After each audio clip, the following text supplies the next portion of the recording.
Lesson 2. The Old Kingdom. You are there.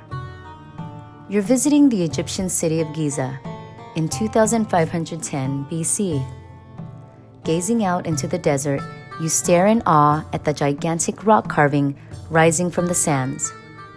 It has the body of a lion and the head of a man. For years, you have heard of this wonder, the great monument called the Sphinx.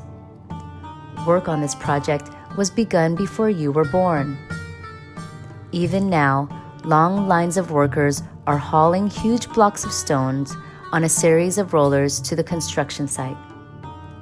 Nearby stand 3 huge tombs of Egyptian kings. You pass along a street of artisans. The air rings with the sound of chisels striking stone. Many sculptures are needed to prepare the tombs of kings for a royal afterlife. Egypt unites. Between 3500 BC and 3100 BC, Upper Egypt grew in wealth and power. The kingdom traded goods and conducted diplomacy, or relations between countries, with Lower Egypt.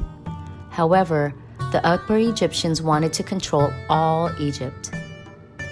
About 3100 BC, King Narmer of Upper Egypt, who some experts believe was the legendary King Menes, had conquered Lower Egypt. He united the 2 lands and built the city of Memphis as the new capital. Egypt's union established the world's first nation-state, a region with a united people and a single government. King Narmer's rule marks Egypt's first dynasty, or Dynasty 1. A dynasty is a series of rulers from the same family. About 31 dynasties ruled Egypt over more than 3,000 years. Historians divide Egypt's dynasties into 3 periods: the Old Kingdom, the Middle Kingdom, and the New Kingdom.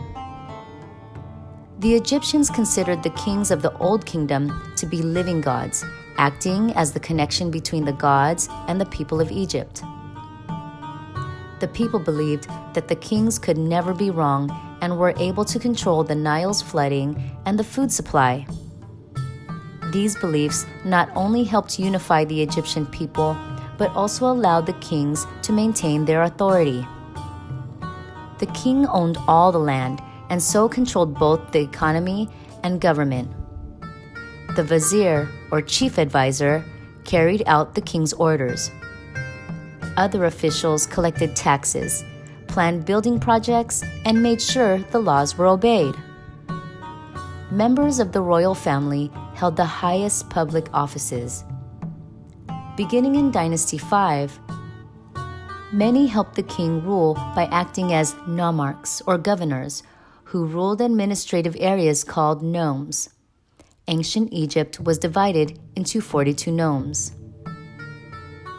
Written forms of language.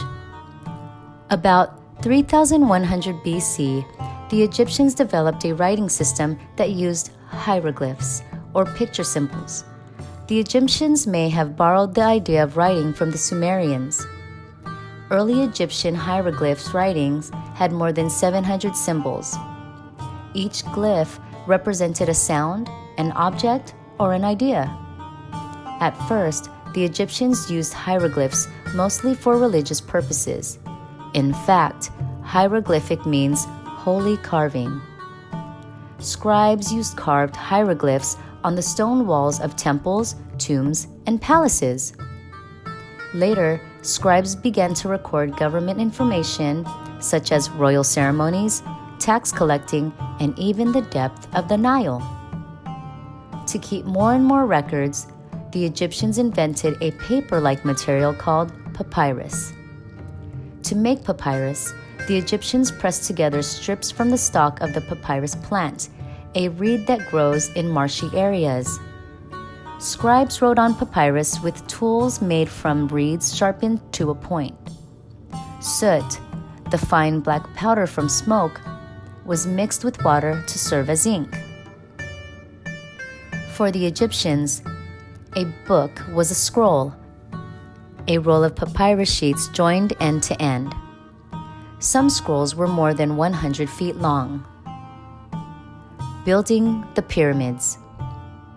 The Old Kingdom is known as the Age of Pyramids. During this 500-year period, the Egyptians developed the technology to build the largest stone structures in the world, the pyramids. These structures served as tombs for Egyptian rulers. In the 2600s BC, King Zoser of Dynasty III became the first king to be buried in a stone pyramid. This was the famous step pyramid at Saqqara, named for its step-like sides. No one knows exactly why Egyptian kings began building pyramids, but these structures symbolize many ideas. For example, the pyramid shape is identified with the sun god Ra. The best known of Egypt's pyramids is the Great Pyramid of Giza. It was built for King Khufu of Dynasty IV and completed about 2566 BC. Originally 480 feet high, it is made up of more than 2.3 million stone blocks. Each block averages 2.5 tons. King Khufu's son, King Khafre, ordered the building of one of the other two pyramids at Giza, as well as the Sphinx. The pyramids help us understand the relationship between religion and the social and political order in early Egyptian society. As godlike rulers, the kings were able to use huge amounts of Egypt's resources and the whole society to build pyramids. Farmers may have worked on pyramids during periods of Nile flooding. It is likely that female workers were responsible for feeding and clothing the pyramid builders. Preparing for the afterlife. One of the Egyptians' strongest religious beliefs was that there was an afterlife. Believing that the dead would need their bodies in the afterlife, the Egyptians developed ways to preserve bodies. By 2500 BC, Egyptian priests had invented new techniques for making a mummy, or preserved body. They began by removing all the body organs except the heart. They placed these organs in special jars. The heart remained in the body because the Egyptians believed that the heart was the home of the soul. The body was then dried using a salt called natron, and the body was wrapped in linen bandages. Then the royal mummies were placed in their tombs. Everything a royal person might need in the afterlife, such as clothing, jewelry, furniture, and even games, was placed in the tomb.